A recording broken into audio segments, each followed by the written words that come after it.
You can either accept the 40% pay cut, or you can pack your things and leave. That was how my Tuesday started. Not with a warning, not even a conversation, just a printed memo handed to me across the conference table like a cheap receipt, one I was expected to sign without blinking. My name is Elodie. I'm 34, and until that moment, I had been a senior financial analyst at Avaria Tech for over 8 years. I had walked into that company as a wide-eyed junior who stayed late, never missed a deadline, and even once helped rewrite our entire forecasting model during a product crisis. I believed in hard work, in loyalty. I believed in them. But the truth was, they had stopped believing in me long before I noticed. Avara was one of those sleek tech startups that had grown too fast for its own good. Buzzwords in every hallway, overpriced cold brews in the fridge, and investors who only cared about quarterly surges. On paper, it looked like we were thriving.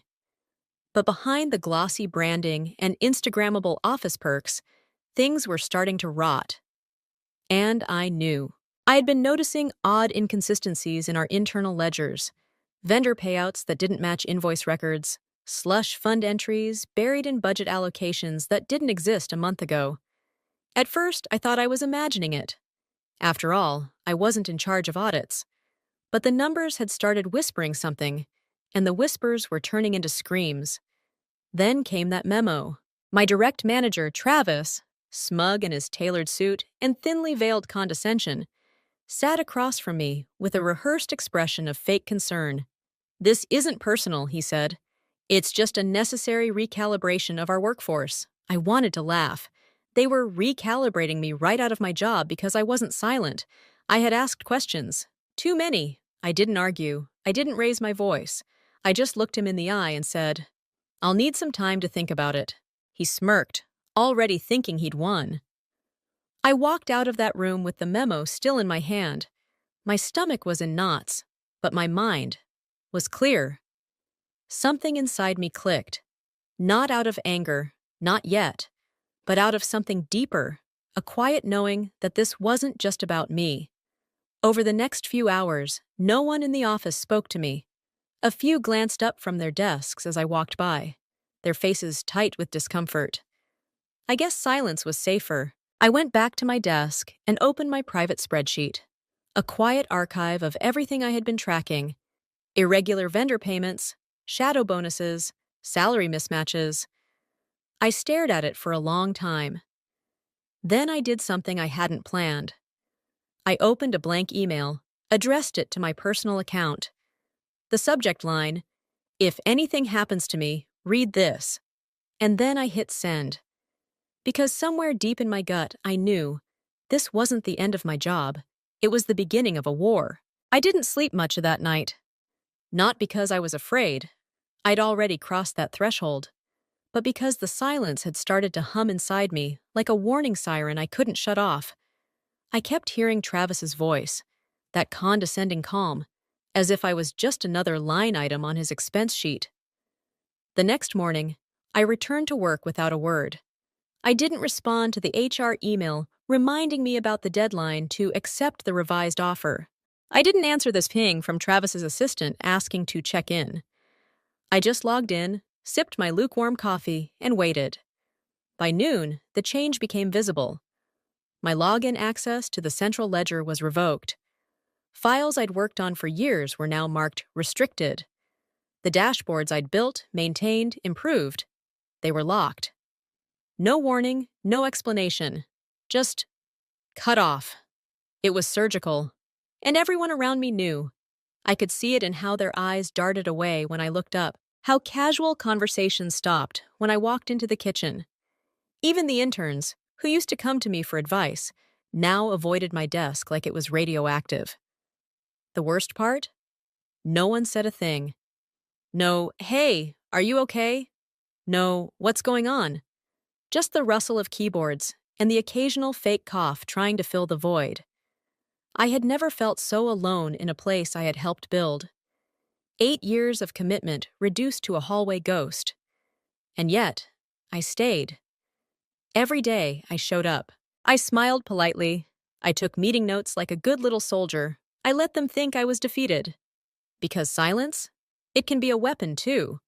What they didn't know was that every evening I took the long way home, not to avoid traffic, but to stop by the public library. There, I used a computer that wasn't connected to our network, logged into a private email account, and began cross-referencing vendor payments with state contractor registries. It didn't take long before things stopped adding up. There were payments going out to vendors that weren't legally registered in the state. Consulting fees issued to shell LLCs tied to a residential address in another city. And then there were the salaries. Dozens of employees listed at adjusted pay rates far below legal minimum, under the guise of equity packages that had never been filed. They weren't just trimming costs, they were laundering. That's when the guilt hit me. Not fear, guilt. Because I had seen the cracks forming months ago. I had felt it. I had chosen to look away. Maybe it was because I didn't want to believe it. Or maybe I was just tired of always being the one to speak up, only to be told I was too intense or not a team player. But not this time. This time, I wasn't going to warn them. I was going to watch them burn. I printed everything: names, invoices, wire transfers, emails. I didn't rush. I labeled each file, sorted the evidence. And then, one night, after confirming every detail, I made the decision that changed everything. I picked up my phone, dialed a number that had been sitting in my notes for weeks, and when the voice answered, calm and official, I said, "Hi, I'd like to report a case of corporate fraud and wage theft. I have documents to prove it." I thought I'd feel relief after making the call. Vindication, maybe. Some small sense of control. Instead, I felt nothing. Not emptiness, just a stillness, like that second of silence before thunder cracks open the sky. I stared at my phone for a long time after hanging up, expecting something to happen. An email, a knock, a text from someone who somehow knew. But there was nothing. The next few days were oddly normal. Too normal. I kept going to work, slipping into the role of the woman who'd given up. The one they'd already started erasing. I played my part well, until Thursday morning. That's when the first tremor hit. I walked into the office and immediately sensed it. An energy shift. The front desk was unusually quiet. Our office manager, usually glued to her phone, was talking in hushed tones to a man in a dark blazer. A man I didn't recognize. I passed by slowly. His badge read, Labor Department, Division of Enforcement. My heart leapt. I didn't stop. I couldn't. I had to pretend I was just another cog, unaware of the storm gathering above my head. But God, I was shaking inside. They were here. It was real. By noon, 3 more officials had arrived. They carried laptops, clipboards, and that eerie sense of purpose that only government agents seem to possess. One by one, department heads were pulled into conference rooms. Not me. No one called my name. I kept typing at my desk, pretending to focus, my fingers trembling against the keyboard. My co-workers were on edge too, half of them whispering in Slack channels, the other half just avoiding eye contact altogether. And then, Travis stormed past me, his face pale, jaw tight. He didn't look at me. That was when I knew. He felt it. And yet, I had to keep waiting. It wasn't until the following Monday that I received the message I'd been holding my breath for. An encrypted email from the Department of Labor. They wanted to meet. With me, privately. That night, I sat in a coffee shop far from the city, heart pounding as I reread the email. I was being asked to serve as a confidential informant. Not just a whistleblower, a cooperating witness in an ongoing federal investigation into wage theft, labor exploitation, and fraudulent financial reporting. Too much? Yes. Overwhelming? Absolutely. But deep down, I felt something else too. Finally, someone was listening. The next day, I met with the lead investigator in a discreet office building across town. She was sharp, calm, and didn't waste time with niceties. "You're not the first person to file a complaint," she said quietly, "but you are the first with this level of documentation." That sentence hit me harder than I expected. Wait, there were others? That's when the real shock came in. 3 other employees had attempted to report Avara in the past year. 2 were dismissed without warning. One, someone from HR, simply vanished, her exit labeled family emergency. No one ever asked questions, too disappointing for words. But this time, they said, was different. Because this time, the case had teeth. My evidence, meticulously organized, cross-verified, and time-stamped, was now the backbone of the investigation. They would be issuing formal subpoenas within days. And soon, there would be a financial audit. A real one. I couldn't believe it. After months of being ignored, pushed aside, treated like nothing, I was now the center of the storm. Not by choice, but by necessity. The truth I had been quietly collecting was about to blow a multi-million-dollar company wide open. And still, I had to go back to work.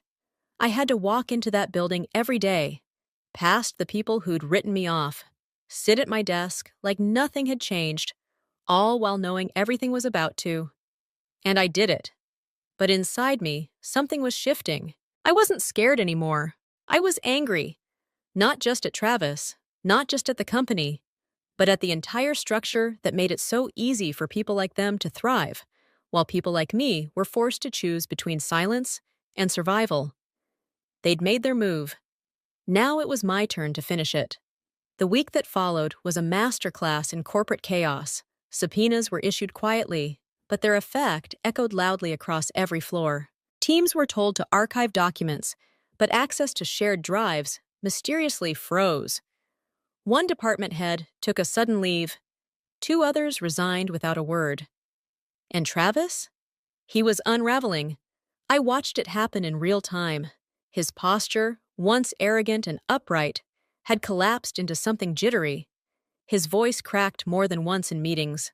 I caught him pacing the hallway outside the legal team's office, phone clutched to his ear, forehead beaded with sweat. I should have felt satisfied. But strangely, I didn't.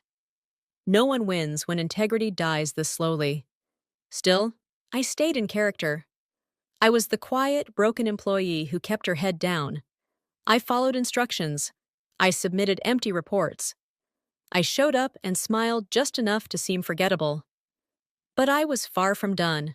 There was one final piece missing. Something to link Travis personally to the violations. Something irrefutable. The investigators had the framework, but I needed the trigger. And then, almost stupidly, he gave it to me. Late one evening, as the office emptied out and the quiet settled in, I received an email. It was sent to a small internal distribution list of senior analysts, including me, though I was no longer technically part of that group. Maybe he forgot, or maybe he assumed I'd ignore it. But I didn't. The subject line was innocuous, regarding Q3 disbursement adjustments. The email itself, however, was damning. Travis outlined a plan to reallocate consultant bonuses to discretionary channels in order to soften audit exposure before investor reviews. He even attached a spreadsheet, my spreadsheet, the one I'd created over a year ago, but now doctored with fabricated vendor entries. Too outrageous. Too blatant. I blinked twice reading it. Was he really this sloppy now? Or just this desperate? I forwarded the message to the investigator that night, along with the original, unaltered version of the spreadsheet for comparison. She replied within minutes. This is it. It hit me then, hard. This was the endgame, not just of the company, not just of Travis, but of the version of me that used to second-guess everything, my voice, my instincts, my worth. The next morning, I walked into the office with a different kind of silence in me. Not the silence of fear, but of resolve. Around 11 a.m., word spread. A federal team had arrived at headquarters. This time, they weren't asking questions. They were taking files. Dozens of employees were pulled aside. Laptops were boxed. Phones were confiscated. And Travis? He never made it past the front door. Security stopped him in the lobby. I watched from the second floor as he argued, flailed, turned red, and was finally led out by two agents. Too surreal, too satisfying. He had walked through those doors every day, believing he was untouchable. Now they barely let him walk out. No one looked at me. No one had to. I packed up my things quietly that afternoon. My resignation letter was short. No drama, no farewell emails, just closure. Because the company was collapsing. And for the first time in a long time, I felt whole again. I didn't cry. Not when I handed in my badge. Not when I walked out of the building I'd spent 8 years inside. Not even when I dropped my company laptop off at the front desk and saw the receptionist, normally chatty and bright, avoid my eyes completely. But I did pause at the revolving doors. For just a moment, I stood there, hand resting on the cool glass, and breathed in the weight of it all. Not just the end of a job, but the end of a version of me that had tolerated, endured, and rationalized far too much for far too long. God, I stayed too long. It hit me like a delayed wave. All the missed signs, the silent betrayals, the fake smiles I forced just to survive. And still, I kept showing up. I walked out into the sunlight with nothing but a small box of things and an even smaller idea of what would come next. The days that followed were quiet. Too quiet. I slept in. I drank my coffee slowly. I reread old journal entries, almost shocked at how long I had been writing about wanting to leave, but never finding the courage. There were moments of guilt, too. Moments where I wondered if taking it that far was too much. But those moments didn't last, because within a week, it all hit the headlines. Avara Tech under federal investigation for financial fraud and labor exploitation. Former executives face possible criminal charges after whistleblower cooperation. And then it came. My name.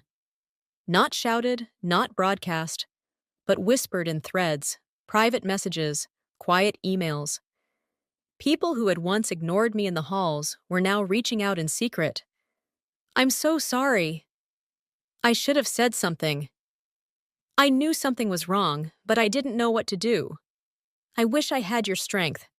Some messages brought tears to my eyes, ones from employees I barely knew, people in other departments who had felt the same fear I did, but never had the tools or timing to act. Others just made me mad. Now you care, now you remember. It's wild how the silence of others can feel louder than any words ever spoken. And yet, I didn't lash out. I didn't respond to most. I wasn't angry for the attention. I was just tired. Grateful, but tired. Justice doesn't come with confetti. No parade. No grand applause. Just space. And that space, finally, was mine. A week later, I got a phone call from someone I didn't expect. Julia, the former director of HR who had disappeared months ago. Her number lit up my screen and my heart stuttered. Elodie, she said, you saved more people than you'll ever know. She told me about the internal complaints she had tried to escalate, how she'd been forced out after pushing too hard. She had thought about going public but didn't have the documentation. What you did, she said, voice cracking, tied it all together. That call stayed with me. And then, just like that, the universe cracked open a little wider. I received an invitation from a respected financial ethics organization to speak at a closed session for corporate compliance leaders. They wanted to hear my story, not for drama, but to learn from it. To build better systems, to protect people like me, like us, before they're forced to burn everything down just to be heard.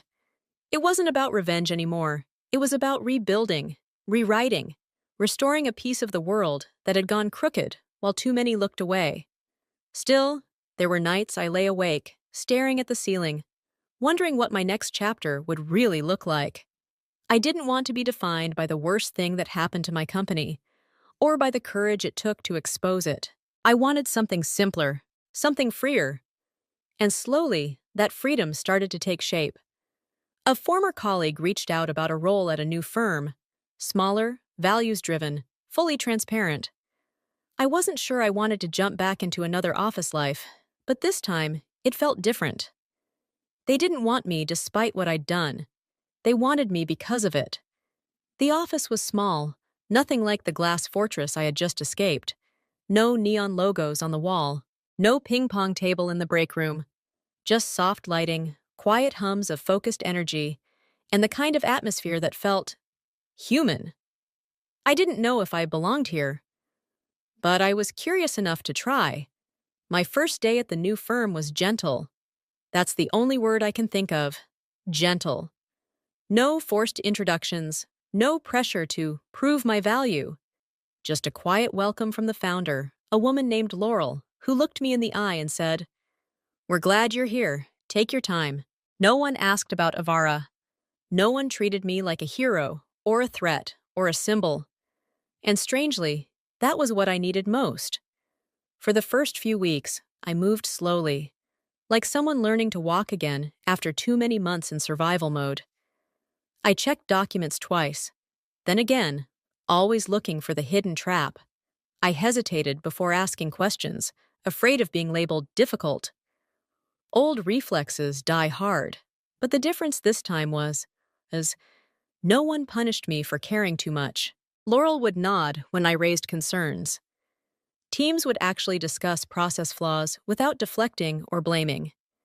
And when I once flagged a confusing clause in a vendor contract, a junior analyst leaned over and whispered, "Thanks for catching that. I was afraid to speak up." That sentence landed deep. Afraid to speak up. It reminded me just how common that fear was, how it still lingers in even the healthiest environments, and how easily silence can spread if one voice doesn't break it. So I decided I wouldn't let fear be my compass anymore. Instead, I used what I'd learned at Avara, not just the pain, but the perspective. I started writing quiet policies, drafting gentle guidelines, helping Laurel build what we never had, a system that listens before it has to be screamed at. I wasn't healing by forgetting. I was healing by remembering differently. And with every small change, every safe conversation, every moment I helped someone else feel seen, I felt a little more whole. Not in a perfect movie-ending way, but in the slow, honest way that real life demands. There were still hard days. There were still nights I woke up anxious, dreaming of locked files and dark conference rooms. But they didn't control me anymore. What surprised me most? I started smiling again. Really smiling. Not the practice smile you wear to survive, but the one that comes from stillness, from knowing you've been to hell and back, and now, somehow, you're standing on solid ground again. And then, one Friday afternoon, something unexpected happened. Laurel walked into my office with a quiet grin. "We're putting together a new leadership team for compliance and culture," she said. "I'd like you to lead it." I didn't answer right away. I just sat there, stunned. Not because I didn't feel ready, but because I finally understood. This wasn't a second chance. This was the life I should have had all along, built not from fear, but from clarity. I accepted the role the following Monday, not out of ambition, but out of something deeper. A promise I had made to myself during those long, lonely nights at Avara. That if I ever got the chance again, I wouldn't just survive the system. I'd help rebuild it. My first act as the new head of compliance and culture wasn't flashy. No announcements, no sweeping policies. Instead, I invited every department, no matter the size, to send one representative to a listening session. No agendas, no pressure, just space. To speak, to be heard, to be human. And people showed up. Quiet at first, guarded. But slowly, stories emerged. Microaggressions no one reported. Burnout that had gone unnoticed. Unclear boundaries. Hidden fears. Yes. Patterns I knew all too well, just dressed in a kinder disguise. The difference? This time, they weren't ignored. We didn't fix everything overnight. But we named it. We documented it. We started rewriting the foundation, and that was everything. Some days I still felt the old ache, the shadow of who I'd been before everything broke. But then I'd look around, at the interns who now felt safe enough to speak up, at the managers who asked how to lead with care instead of fear. And I knew, this is what healing can look like. Not just for one person, but for a culture. One afternoon, as I was heading out, I caught a glimpse of myself in the glass of the front door. Hair windblown, tired eyes, and a calm I hadn't seen in years. I didn't just look like someone who had survived. I looked like someone who had returned to herself. So many of us are taught that speaking up will cost us everything. And sometimes it does. But silence? That has a cost too. And it's often paid in dignity, self-worth, and years of wondering, what if?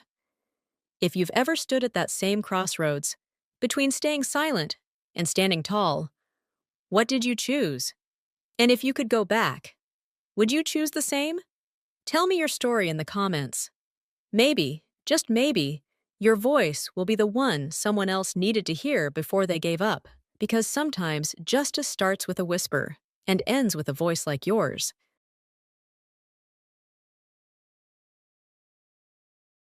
The project closed at $3 million. Victor's voice cut through the boardroom like ice. Applause erupted. Everyone clapped, smiling, except me. Because while they celebrated, I realized something chilling. My name wasn't mentioned once, and I was the one who built that deal from nothing. Let me take you back to where this started. Before the betrayal, before the boardroom silence, and long before I understood just how disposable loyalty could be. My name is Samantha Rhodes, and I've been a senior project director at Norview Technologies for 12 years. Not flashy, not political. I've always let my work speak for itself. And it did. Quietly, consistently, successfully. The green energy platform deal had been my baby from the beginning. 11 months of meetings, sleepless nights, and impossible negotiations. There were weeks when I worked 18-hour days, missed dinner with my daughter, even canceled a vacation I hadn't taken in 5 years just to finalize a prototype for our biggest prospect. It wasn't just a project to me. It was a personal triumph. One I thought would finally be acknowledged. That's why I wore that pen to the meeting. It's a silver fountain pen, smooth, old-fashioned, a little scratched.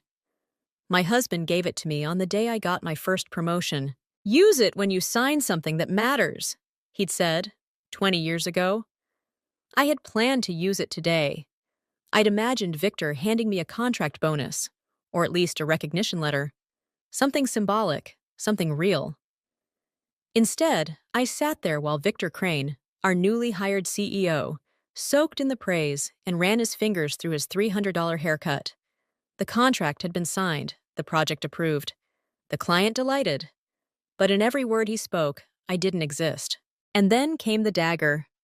Victor smiled and gestured to his right. We'll be moving forward under the guidance of Eva Lansing, our new associate director. Eva, the same Eva who had joined us 3 weeks ago. Young, blonde, impeccably dressed, with no experience in green tech. But, as I had started to suspect, a long and complicated history with Victor, one that had nothing to do with clean energy. She smiled like a woman who'd won something. I smiled too, but mine wasn't real. I could feel my palms grow cold beneath the table. I clenched the pen inside my purse like it was the only thing anchoring me to the moment. Because what was happening wasn't just an oversight. It was a surgical erasure. I was being cut out, completely and deliberately. I didn't speak during the meeting. Not because I was weak, but because I knew something Victor didn't. Clients don't fall in love with spreadsheets or titles. They fall in love with people, with trust, with time. And I had been the one they trusted. When the meeting ended, I walked quietly back to my office. Not defeated, but alert. I wasn't going to beg. I wasn't going to protest. I was going to watch. I was going to wait.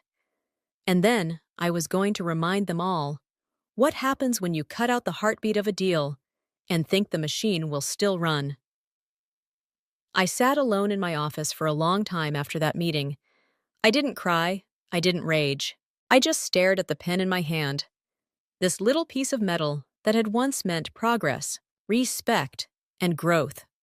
Now, it felt like a relic from a different lifetime.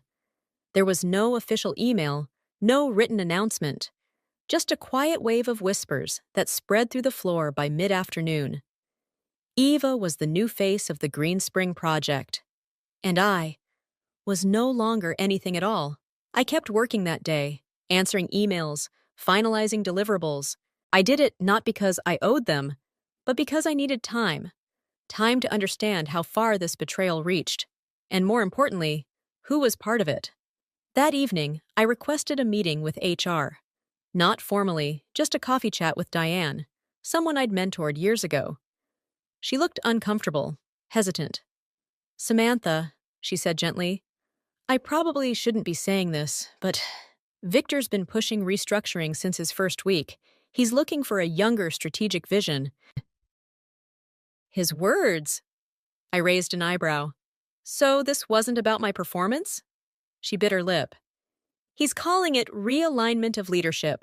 And, well, he's making sure the budget reflects that, including incentive redistribution." Incentive redistribution. That was code for cutting me out of the profit pool.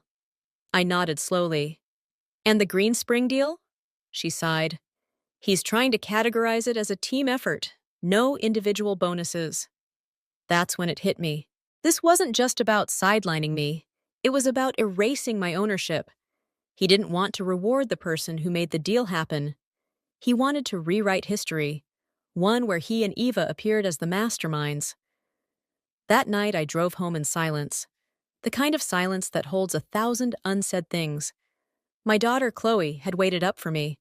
She was 19, blunt and smarter than I ever gave her credit for. "You look like someone stole your thunder," she said, handing me a cup of tea. I gave her a half smile. "They tried." She paused, watching me. "Let me guess. Your new boss took credit for your work, and some Barbie in heels got the spotlight."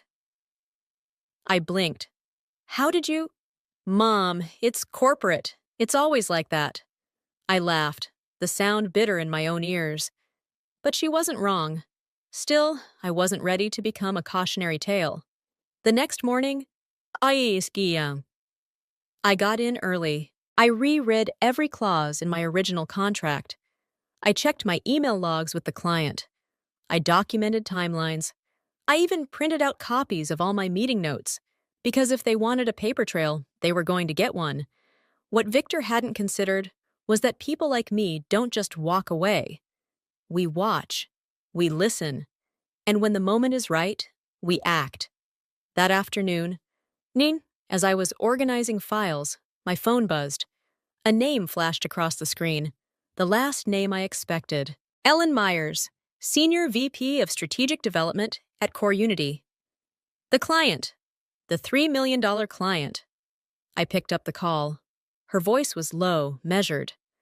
"Hi, Samantha. I just received a confusing update from your company. It says you're no longer on the project." "Is that true?" I froze. My fingers gripped the pen again.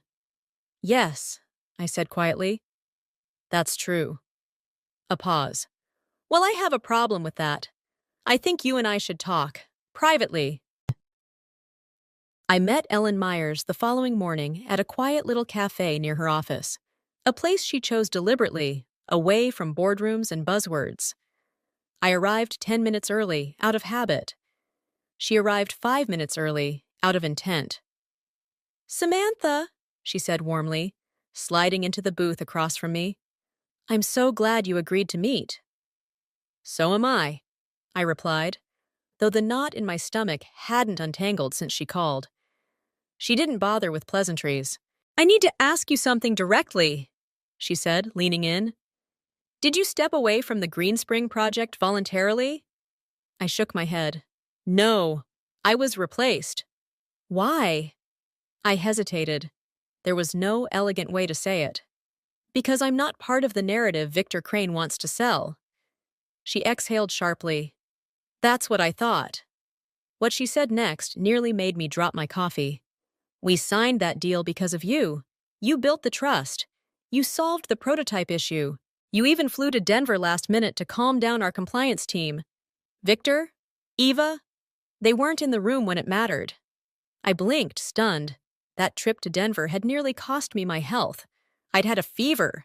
I'd taken 2 Tylenols and powered through. Now hearing her say that, it was overwhelming. Too much. Too unexpected. I'm not just angry, Ellen continued. I'm insulted. They sent me a new liaison this week, Eva. She didn't know basic figures. She couldn't explain the timeline. She smiled a lot and threw around buzzwords like synergy and vertical integration, as if that would make up for her ignorance. I couldn't help it. I let out a small, breathy laugh. That sounds exactly right. Ellen's face softened. I've seen this before. Powerful women who do the heavy lifting, only to be swept aside when it's time to cut the ribbon. It's insulting and exhausting. Her words hit deeper than I expected, because she was right. It wasn't just about me. It was about all of us who had been told to make space when the reward came around. I felt the heat rise in my chest, not from shame, but from a slow, simmering anger that finally had clarity. So what now? I asked, my voice steady. Ellen leaned back and folded her arms. I want to offer you something, not out of pity, because I'm a businesswoman first. I want someone competent, committed, and who knows my company inside and out.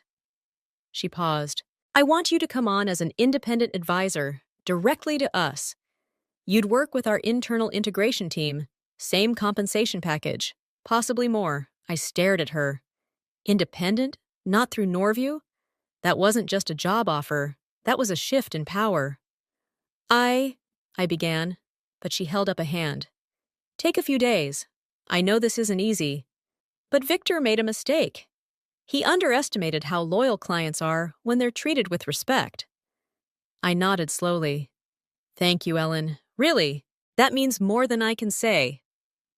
We stood up to leave, and she squeezed my arm gently. Sometimes, the best revenge is simply being seen. As I walked back to my car, my mind spun.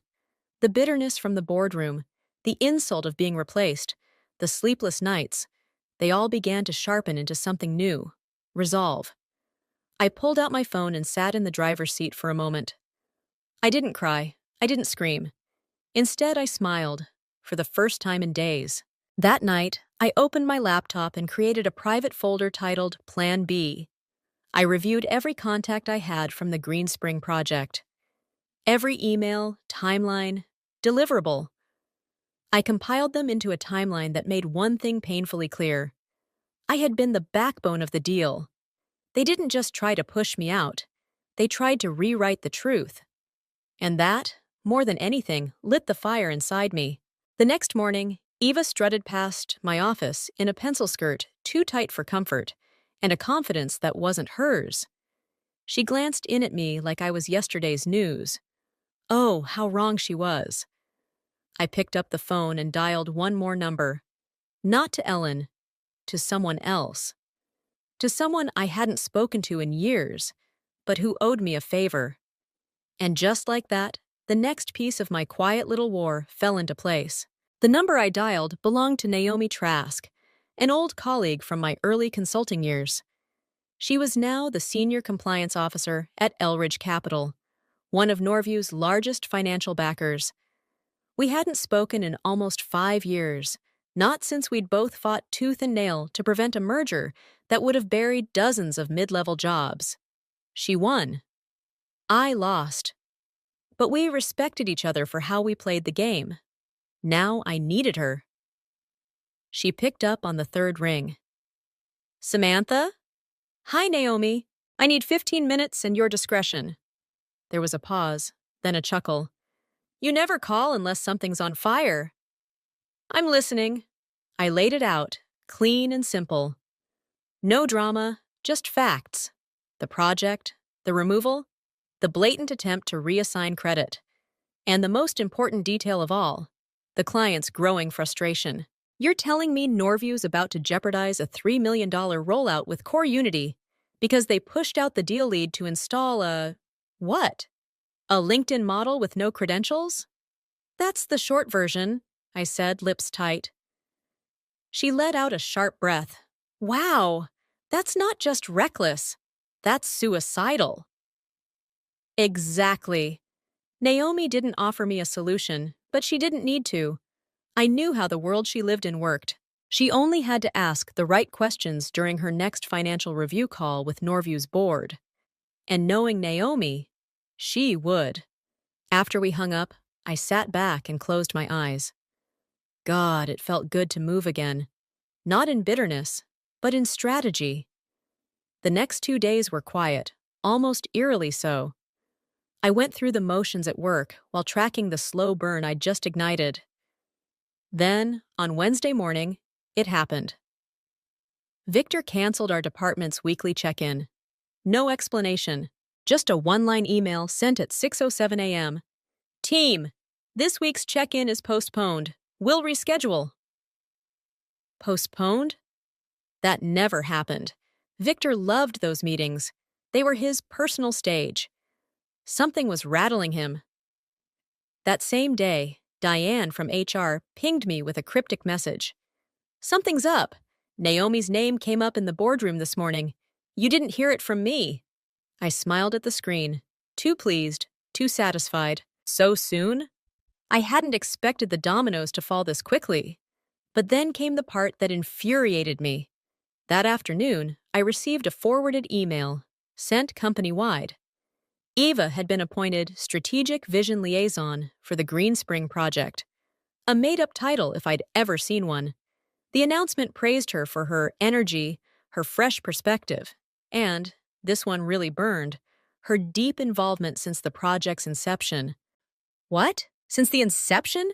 She'd been there 3 weeks. I closed the email and stared at the wall for a long moment. Too much, too fast, too insulting. I'd played the long game until now, but this was rewriting history in real time. Fine. If they wanted a story, I'd give them one.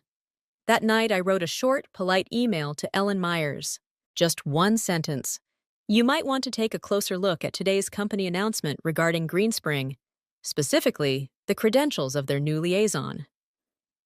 Then I sent a second email, not to a client, to a friend I'd once helped prep for a panel at the Wall Street Journal's Women in Tech conference, who now happened to work in PR for one of the most watched B2B tech newsletters in the country. Because if Norview wanted visibility, I was going to give it to them. On my terms. By Friday morning, the ripple had become a wave. I woke to 3 new messages, 2 from former colleagues I hadn't spoken to in months, and 1 from Ellen Myers. Hers was brief, but direct. Thank you. I'll handle it from here. And handle it she did. By 11 a.m., Norview's executive floor was in chaos. Word had gotten around that Ellen had requested a full audit of the Greenspring engagement, specifically asking for the credentials and involvement timeline of the newly appointed liaison, Eva Lansing. She had copied 2 partners, 3 attorneys, and, most damning of all, their procurement integrity officer. Victor's carefully crafted illusion was unraveling, one email thread at a time. Meanwhile, Naomi had done her part too. Elridge Capital scheduled an emergency performance risk evaluation call with Norview's board. And though I didn't hear it firsthand, Diane messaged me afterward. Victor looked like someone had poured cold coffee down his suit. Too perfect. That afternoon, I stepped out for air, walking past the break room just in time to hear Eva's voice. Sharp, flustered, defensive. They're coming after me like I did something wrong. I didn't lie. Victor told me to say I'd been part of it from the beginning. A beat, then silence. Too late, Eva. You played dress-up in someone else's role, and the costume never fit. I walked by without a word. But oh, how satisfying it was to witness the beginning of the end. But the real thunderclap came not from a boardroom, but from a blog. The newsletter my PR contact worked for, Tech Pulse Strategy Weekly, ran a story on invisible architects in tech projects. The centerpiece of the article?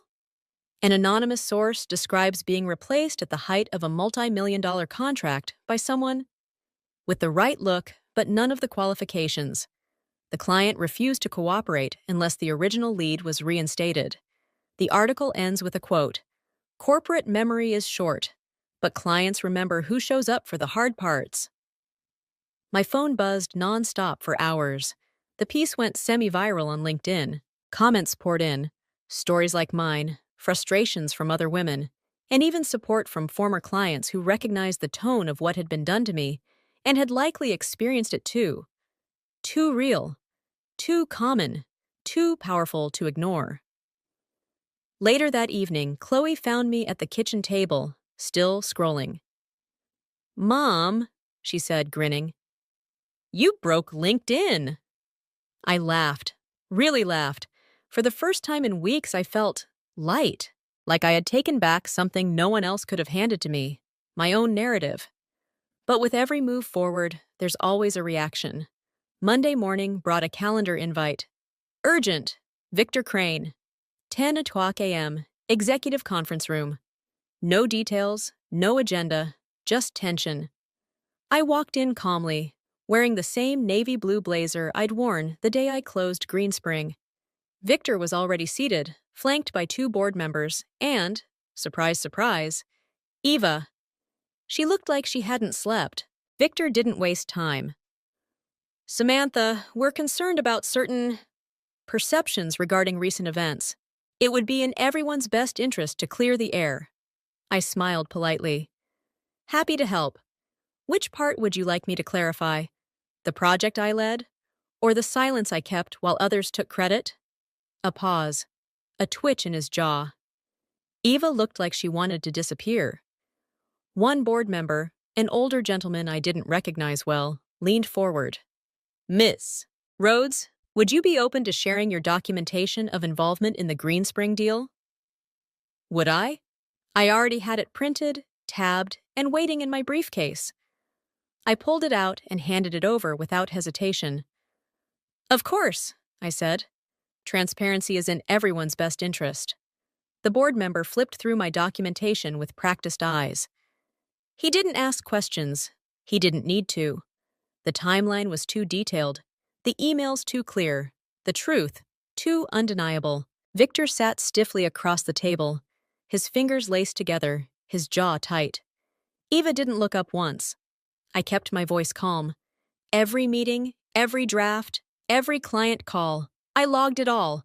I don't say that to boast. I say it because this wasn't an accident. It was a pattern. I was removed with intention. There was a long silence. Then the board member looked at Victor. "Why were these records not disclosed when we asked for project leadership verification last week?" Victor cleared his throat. "We were still reviewing the structure." A laugh nearly escaped me. Reviewing the structure? That was corporate speak for "we were hoping no one would check." But they had. And now it was too late. Another board member, a woman I'd once briefly worked with on a separate initiative, spoke next. "Victor, were you aware of Eva's lack of credentials prior to assigning her to lead Greenspring?" He hesitated. "She's learning, and her perspective brings energy we were missing." That was it. The boardroom went still. Cold. Too much. Too tone-deaf. Too dismissive. And then the older gentleman turned to me.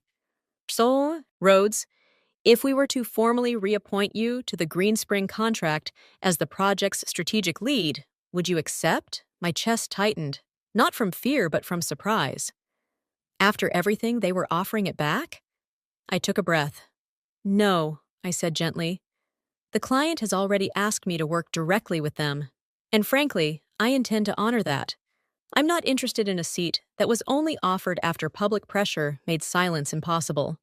That landed like a crack of thunder in the room. Victor's face turned red. "But," I continued, "I'm willing to support the transition on my terms to ensure the project's success, because I care about the outcome more than the optics." That part was true. Always had been. The board members exchanged a look. Then one of them nodded. "We respect that, Ms. Rhodes, and we thank you for your integrity. We'll be initiating an internal review of executive project assignments, effective immediately." Translation: Victor was on thin ice. As I stood to leave, Eva finally looked up. There was something in her eyes. Regret, maybe? Or just the shock of having the facade stripped away. Either way, it was too little, too late. I left the boardroom feeling lighter, not vindictive, not triumphant, just clear. I hadn't screamed, I hadn't begged, I hadn't played dirty. I had simply told the truth and waited for it to do what truth always does when given room. Expose. Correct. Rebalance. That evening, Ellen called. "You handled that beautifully," she said. "Did I?" I asked. "Oh, yes. Quiet power is still power, Samantha." I smiled, and for the first time, I believed it.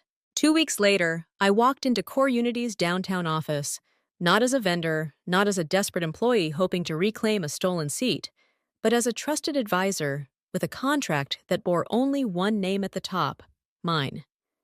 There was no fanfare, no red carpet, just quiet recognition and a new desk near the window overlooking the skyline.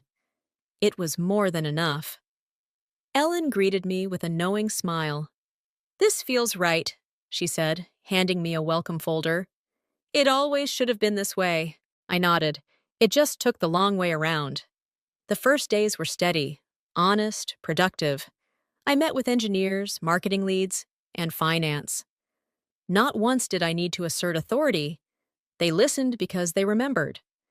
They trusted me because I had earned that trust, not demanded it. Back at Norview, the aftermath continued. Victor was transitioned out with a vague press release full of corporate euphemisms. Eva quietly resigned a few days later. No one was surprised. Diane from HR sent me a note. "They thought you'd disappear quietly. Instead, you stood still and let the truth echo." That line stayed with me. Because I hadn't gone to war. I hadn't shouted, threatened, or burned bridges. I had simply refused to be erased. One afternoon, as I left a team session, a junior analyst approached me, early 20s, nervous, eyes full of admiration. "I read that Tech Pulse article. I think it was about you. If it wasn't, it still felt like it was." I smiled. Maybe it was. Maybe it was about all of us. She nodded. "I just wanted to say, it gave me courage." That moment meant more than any title ever had. I had always believed that loyalty mattered, that showing up every day and doing the works was enough. But sometimes, silence isn't strength, it's permission. And when the system is built to silence the right voices, refusing to disappear becomes the most radical act of all. Message and call to action. 100 words. Samantha's story is a reminder that not all victories are loud, and not all power wears a suit. Sometimes, the most courageous thing you can do is hold your ground when someone tries to push you out of your own legacy. Have you ever been sidelined for something you built? Has your quiet effort ever been taken for granted, or worse, rewritten by someone louder but less deserving? We'd love to hear your story, because somewhere out there, someone else needs to know they're not alone. Share your experience in the comments, and let's make sure quiet strength is never mistaken for weakness again.